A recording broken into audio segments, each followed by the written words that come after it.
Salut à tous, on se retrouve pour une nouvelle vidéo sur la chaîne YouTube AV6 Admin. Aujourd'hui, on va voir comment installer et configurer Windows Server 2012 au mode Core.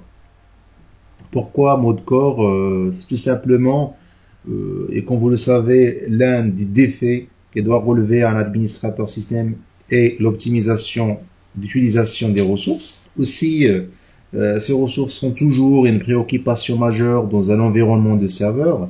Et aujourd'hui, avec l'évolution exponentielle de l'ère de tout virtuel et l'augmentation du nombre de machines virtuelles utilisées qui partagent généralement les mêmes ressources physiques, donc il est nécessaire maintenant d'optimiser et de réduire le surexploitation de ces ressources. Pour résoudre ce problème, Microsoft a fait de Server Core l'installation par défaut de Windows Server 2012.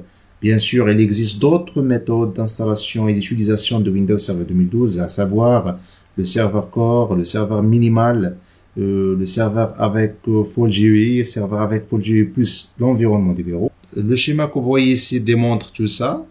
Ce que vous voyez ici, ce sont les 4 différents modes qu'on peut utiliser pour installer Windows Server 2012. Donc, on commence par le serveur core. C'est quoi serveur core? C'est tout simplement une version sans interface graphique dans laquelle on n'a que le strict minimum. Ainsi, on se retrouve avec un serveur d'administration en ligne de commande. Deuxième, c'est le serveur minimal. Ça, c'est un serveur core plus l'outil gestionnaire de serveur et quelques éléments de panneaux de configuration. Le serveur avec Full GUI, c'est une installation complète. Ça veut dire on peut trouver Windows Explorer, etc. Mais sans interface graphique. Et bien sûr, le quatrième, c'est l'installation complète classique que vous connaissez. Ça veut dire tous les outils d'administration plus l'environnement des bureaux. Voyons donc comment installer Windows Server 2012 en mode Core. On installe, on clique sur Installer maintenant. Voilà, c'est le démarrage du programme d'installation. Donc, comme on a dit tout à l'heure, cette installation permet de réduire les besoins en gestion et en maintenance en installant que les éléments nécessaires à l'exécution de la plupart des rôles application serveur.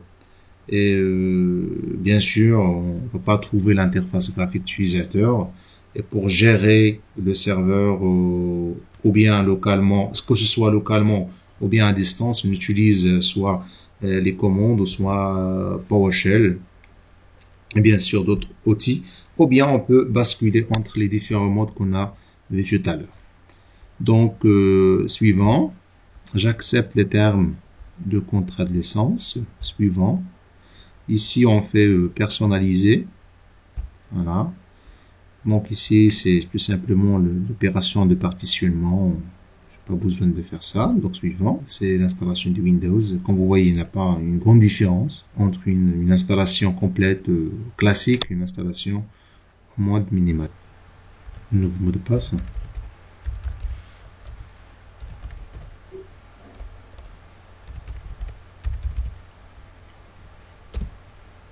Donc on a changé le mot de passe. OK. Et voilà, donc l'application de paramètres d'utilisateur. Après l'installation, comme vous voyez, on n'a rien. Juste la ligne de commande qui nous permet d'administrer et de gérer notre système.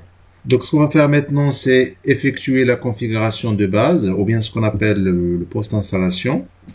Pour cela, on a un outil qui est très puissant, qui est en ligne de commande, c'est sconfig. C'est un outil d'administration en ligne de commande, piloté par menu, et permet d'effectuer les tâches d'administration du serveur les plus courantes, comme par exemple la modification du nom de l'ordinateur, redémarrage, la modification d'adresse IP, etc. Donc tout simplement ici on fait sconfig. Voilà.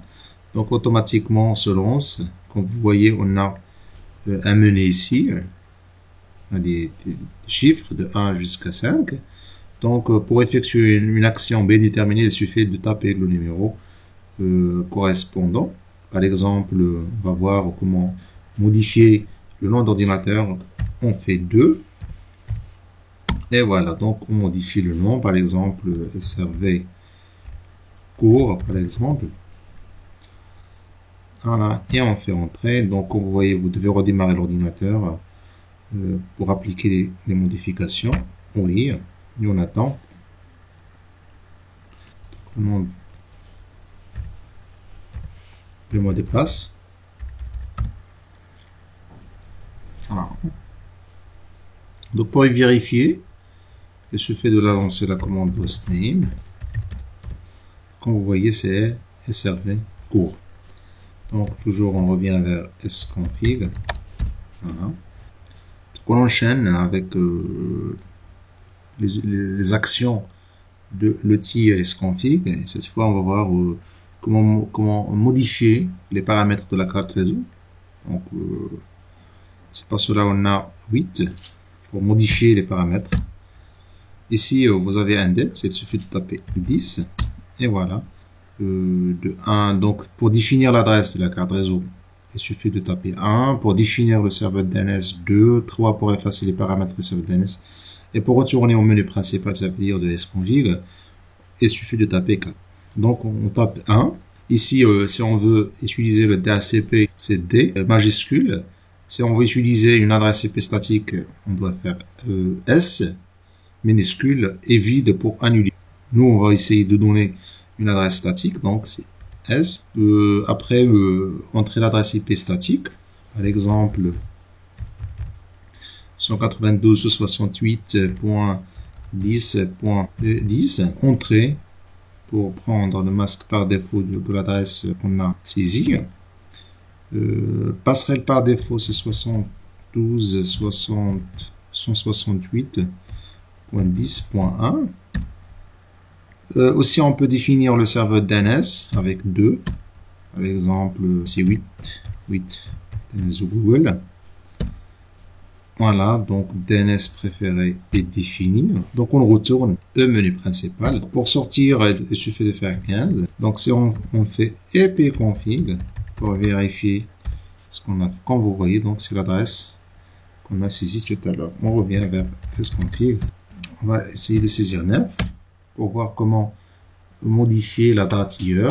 Donc ici, vous voyez une interface qui me permet de modifier. Je vais modifier ça parce que je vais changer les horaires. C'est GMT.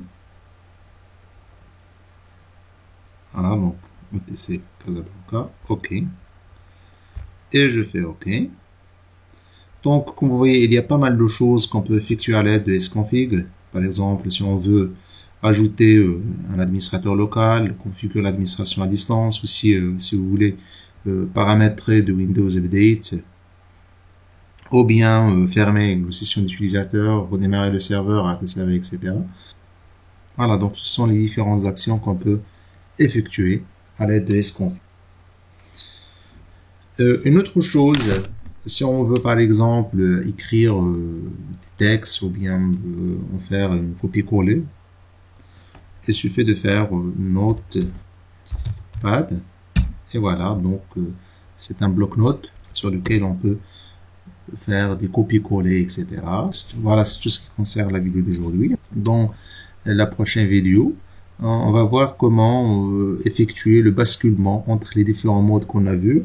Ça veut dire comment passer de mode core au mode installation minimale, au mode installation complète avec l'interface graphique et l'environnement du bureau, etc. Et inversement, ça veut dire comment passer d'une installation complète à une installation core. Donc, c'était avec vous, Hicham Aboulaïnain. Merci d'avoir suivi cette vidéo. Pour plus d'informations, visitez le site que vous trouverez dans la description de cette vidéo. Donc, merci beaucoup et à bientôt.